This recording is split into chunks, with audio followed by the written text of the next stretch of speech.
ಮಲ್ಲಾಪುರ ಗ್ರಾಮದಲ್ಲಿ ನೆಲೆಸಿರುವ ಆರಾಧ್ಯ ದೈವಗಳಾದ ಶ್ರೀ ವೀರಾಂಜನೇಯ ಸ್ವಾಮಿ, ಶ್ರೀ ದುರ್ಗಮ್ಮ ದೇವಿ ಮತ್ತು ಶ್ರೀ ಪೂಜಮ್ಮ ದೇವಿಯರ ಪುಣ್ಯ ಸ್ಮರಣೆಯೊಂದಿಗೆ ಪರಾಭವ ನಾಮ ಸಂವತ್ಸರದ ವೈಶಾಖ ಮಾಸದಲ್ಲಿ ಜರುಗಲಿರುವ ಜಾತ್ರಾ ಮಹೋತ್ಸವ ಇವತ್ತಿನಿಂದ ಆರಂಭ ಆಗ್ತಾ ಇದ್ದು, ಎಲ್ಲ ಭಕ್ತಾದಿಗಳಿಗೂ ಮಹೋತ್ಸವಕ್ಕೆ ಹಾರ್ದಿಕ ಸ್ವಾಗತ.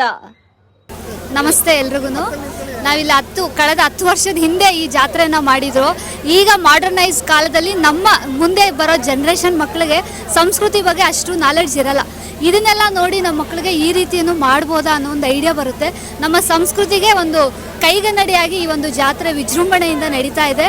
ಇಲ್ಲಿರುವಂಥ ಗ್ರಾಮಸ್ಥರು ಎಲ್ಲರೂ ಕೂಡ ಒಟ್ಟಾಗಿ ಸೇರಿ ಈ ಒಂದು ಜಾತ್ರೆನ ನಡೆಸ್ತಾ ಇರೋದ್ರಿಂದ ಈ ಊರಿನ ಒಗ್ಗಟ್ಟನ್ನು ನಾವು ನೋಡ್ಬೋದು. ಜೊತೆಗೆ ಪ್ರತಿಯೊಬ್ಬರಲ್ಲೂ ಕೂಡ ಒಂದು ಹುಮ್ಮಸ್ಸಿದೆ, ಹೊಸದೇನೋ ಕಲಿಬೋದು ಅನ್ನೋ ಚಿಕ್ಕ ಮಕ್ಕಳಲ್ಲಿ ಒಂದು ಉತ್ಸಾಹವನ್ನು ಸಹ ನಾವು ನೋಡ್ಬೋದು. ಜೊತೆಗೆ ಒಂಥರ ನಾಳೆ ಇನ್ಯಾವ ಥರ ಇರುತ್ತೋ, ಒಟ್ಟು ಒಂದು ವಾರಗಳ ಕಾಲ ಈ ಒಂದು ಜಾತ್ರೆ ನಡೆಯುತ್ತೆ. ಒಂದೊಂದು ದಿನವೂ ಕೂಡ ಒಂದೊಂದು ವಿಶೇಷತೆಯನ್ನು ನಾವು ನೋಡ್ಬೋದು. ಕ್ಯೂರಿಯಾಸಿಟಿ ಅನ್ನೋದು ಜಾಸ್ತಿ ಕಾಣಿಸ್ತಾ ಇದೆ.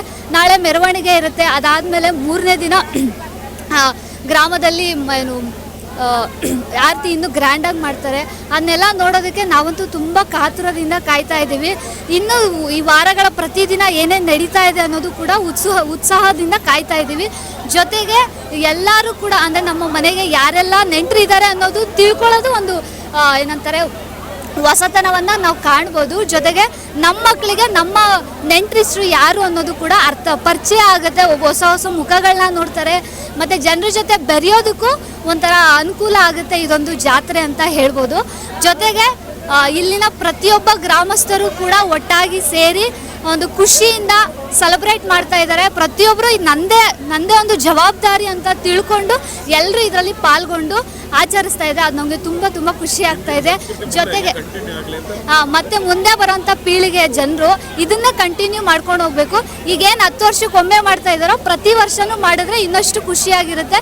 ಇನ್ನಷ್ಟು ಹೊಸದನ್ನು ಮಕ್ಕಳು ಕೂಡ ನೋಡ್ಬೋದು. ನೀವು ನೋಡ್ಬೋದು, ಎಲ್ಲಿ ನೋಡಿದ್ರು ರಂಗಿನ ಒಂದು ಕಲರ್ಫುಲ್ ಆಗಿ ಕಾಣ್ತಾ ಇದೆ. ಇಡೀ ಮಲ್ಲಾಪುರ ಗ್ರಾಮನೇ ಒಂದು ಕಲರ್ಫುಲ್ ಆಗಿ ಕಾಣಿಸ್ತಾ ಇದೆ. ತುಂಬ ಖುಷಿ ಆಗ್ತಾ ಇದೆ ನೋಡೋದಕ್ಕೆ.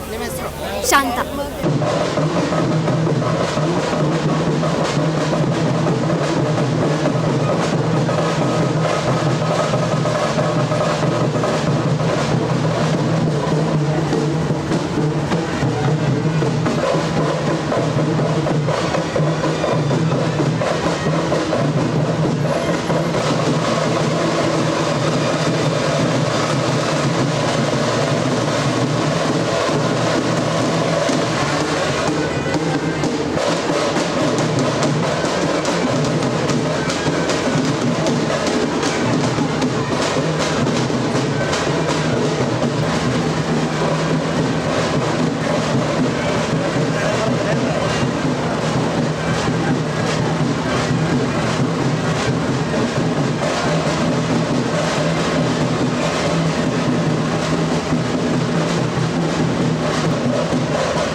ಎಷ್ಟು ವರ್ಷದಿಂದ ಜಾತ್ರೆ ನಡೀತಾ ಇದೆ, ಯಾವ ರೀತಿ ಇದೆ, ಏನು ವಿಶೇಷತೆ? ವಿಶೇಷತೆ ಅಂದರೆ ಈ ಊರಿನಲ್ಲಿ ನೂರಾರು ವರ್ಷಗಳಿಂದ ನಮಗೆ ಗೊತ್ತಿಲ್ಲ, ನಾವು ಹುಟ್ಟಿ ಬೆಳೆಯೋದಕ್ಕೆ ಮುಂಚೆಯಿಂದ ನಮ್ಮ ತಾತ ಮುತ್ತಾತನ ಕಾಲದಿಂದ ನಡ್ಕೊಂಬರ್ತಾ ಇರೋ ಜಾತ್ರೆ ಇದು. ನಾವು ಅವಾಗ ಮೊದಲೆಲ್ಲ ಹೆಂಗೆ ಅಂದರೆ ಪ್ರತಿ ವರ್ಷ ಮಾಡೋರು, ಇಷ್ಟು ಗ್ರ್ಯಾಂಡಾಗಿ ಮಾಡ್ತಾ ಇರಲಿಲ್ಲ, ಸ್ವಲ್ಪ ಸಿಂಪಲ್ಲಾಗೆ ವರ್ಷ ಮಾಡ್ತಾಯಿದ್ರು. ನಾವು ಸ್ವಲ್ಪ ಗ್ರ್ಯಾಂಡಾಗಿ ಮಾಡೋದ್ರಿಂದ ಖರ್ಚು ಜಾಸ್ತಿ ಬರುತ್ತೆ ಅಂತ ಹೇಳ್ಬಿಟ್ಟು ಒಂದು 3 ವರ್ಷ ಗ್ಯಾಪ್ ಇಟ್ಕೊಂಡು ಮಾಡೋಣ ಅಂತ ಮಾಡ್ತಾಯಿದ್ದೇವೆ. ಈ ಸರಿ ಗ್ಯಾಪ್ ಜಾಸ್ತಿ ಆಗಿದೆ, ಆದ್ರೂ ಇವಾಗ ಸ್ವಲ್ಪ ಚೆನ್ನಾಗಿ ಮಾಡಬೇಕು ಅಂತ ಹೇಳ್ಬಿಟ್ಟು ಗ್ರ್ಯಾಂಡಾಗಿ ಮಾಡ್ತಾಯಿದ್ದೀವಿ.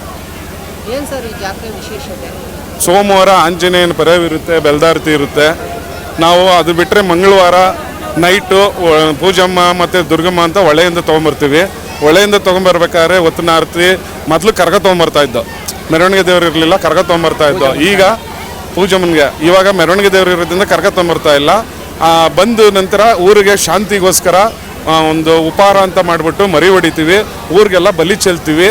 ಮತ್ತು ಬಂದು ಯಾಕೆಂದರೆ ನಾವು ಹೊಳೆಯಿಂದ ಬರಬೇಕಾದ್ರೆ ದೇವತೆಗಳ ಜೊತೆ ಬೇರೆ ಬೇರೆ ಹೊರಗಡೆಯಿಂದ ದೇವತೆಗಳೆಲ್ಲ ಬರ್ತಾರಂತೆ. ಆ ದೇವತೆಗಳಿಗೆ ಬಲಿ ಕೊಡೋಕ್ಕೋಸ್ಕರ ನಾವು ಬಲಿ ಚೆಲ್ಲಿ ಎಲ್ಲ ಮಾಡಿಬಿಟ್ಟು ಮತ್ತೆ ಬೆಳಿಗ್ಗೆ ಬುಧವಾರ ಆರತಿ ಮಾಡಿ ಪೂಜಮ್ಮನಿಗೆ, ನಾಡಮ್ಮನಿಗೆ ಮತ್ತು ದುರ್ಗಮ್ಮನಿಗೆ, ಜಲಗೇರಮ್ಮನಿಗೆ ಆರತಿ ಮಾಡಿ ಮರಿ ಹೊಡೆದು ಊಟ ಇಟ್ಕೊತೀವಿ. ಗುರುವಾರ ಪ್ರತಿ ಮನೆಗೆ ಮಡ್ಲಕ್ಕಿಗೆ ಹೋಗ್ತೀವಿ ಪೂಜೆಗೆ. ಹೆಣ್ಣು ದೇವ್ರನ್ನ ಮಡ್ಲಕ್ಕಿಗೆ ತೊಗೊಂಡೋಗ್ತೀವಿ ಪ್ರತಿ ಮನೆಗಳು. ಮಾರಯ್ಯ ಅಂತ ಊರಿನ ಗ್ರಾಮಸ್ಥ. ಮಾಮೂಲಿ ಈಗ ನಮ್ಮ ಅವ್ರು ಹೇಳಿದ್ರಲ್ಲ, ಸೇಮೆ, ಬೇರೆ ಇನ್ನೇನಿರಲ್ಲ. ವರ್ಷ ಮಾಡಿದ್ರೆ ಎಕ್ಸ್ಪೆನ್ಸಿವ್ ಜಾಸ್ತಿ ಆಗುತ್ತೆ ಅಂತೇಳಿ ಒಂದು 4 ರಿಂದ 5 ವರ್ಷ ಗ್ಯಾಪ್ ತಗೊಂಡು. ಇನ್ನು ವಿಶೇಷತೆ ಅಂದರೆ ಕುಟುಂಬದವರೆಲ್ಲ ಸೇರಿ ಪ್ರತಿ ಸ್ನೇಹಿತರು ಸಂಬಂಧಿಕರು ಎಲ್ಲ ಸೇರಿ ಒಟ್ಟಾಗಿ ಜಾತ್ರೆ ಮಾಡಿ ಖುಷಿಯಿಂದ ಮಾಡೋದು.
ವರ್ಷ ಮುಂಚೆ ನಮ್ಮ ಅಪ್ಪವರು ತಾತರ ಕಾಲದಾಗಿದ್ದಾಗ ವರ್ಷ ಮಾಡ್ಕೊಂಬರ್ತಾ ಇದ್ವಿ. ಇವಾಗ ಸ್ವಲ್ಪ ಗ್ಯಾಪ್ ಕೊಟ್ಬಿಟ್ಟು ಗ್ರ್ಯಾಂಡಾಗಿ ಮಾಡೋಣ. ವರ್ಷ ಮಾಡಿದ್ರೆ ಎಲ್ಲರಿಗೂ ಒಂದು ಸ್ವಲ್ಪ ಎಂಟರ್ಟೈನ್ಮೆಂಟ್ ಕಮ್ಮಿ, ಕ್ರೇಜ್ ಕಮ್ಮಿ ಆಗುತ್ತೆ. ಅಪರೂಪಕ್ಕೊಂದ್ಸರಿ ಮಾಡಿದ್ರೆ ಕ್ರೇಜ್ ಜಾಸ್ತಿ ಆಗುತ್ತೆ ಅಂದ್ಬಿಟ್ಟು ಎಲ್ಲರೂ ಹುಡುಗರೆಲ್ಲ ಫುಲ್ ಉಳಿದು ಕೊಪ್ಪಳಿಸ್ಬೇಕು ಅಂತ ಹೇಳ್ಬಿಟ್ಟು 10 ವರ್ಷದ ಹಿಂದೆಯಿಂದ ಮಾಡಿದ್ದಿತ್ತು, ಇವಾಗ ಮಾಡ್ತಾ ಇದ್ದೀವಿ. ಮುಂದೆ ಇನ್ನು ಕಂಟಿನ್ಯೂಸ್ ಆಗಿ ಒಳ್ಳೆ ಗ್ರ್ಯಾಂಡಾಗಿ ಮಾಡ್ತೀವಿ. ಮಸ್ತು, ಎಲ್ಲರಿಗೂ ಫುಲ್ ಎಂಟರ್ಟೈನ್ಮೆಂಟು, ದೇವ್ರುಗಳಿಗೂ ಆಶೀರ್ವಾದ ಎಲ್ಲರ ಮೇಲೂ ಹಂಗೆ ಇರಲಿ, ಎಲ್ಲರೂ ಚೆನ್ನಾಗಿರೋ. ದಿಲೀಪ್.